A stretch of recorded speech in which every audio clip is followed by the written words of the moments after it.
so after you put your new O-ring on your drain plug, you tighten it down through 14.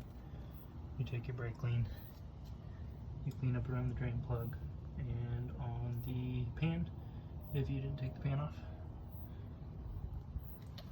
And there's a filter number again. And then we go to oil. So it recommends 530.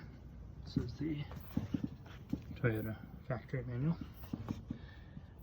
But it does say that 530 is the best choice for fuel economy and good start in cold weather. But it says if not available, you may use 1030. I'm going to choose to use 1030 because I want a little bit thicker oil and I'm not in a cold environment. And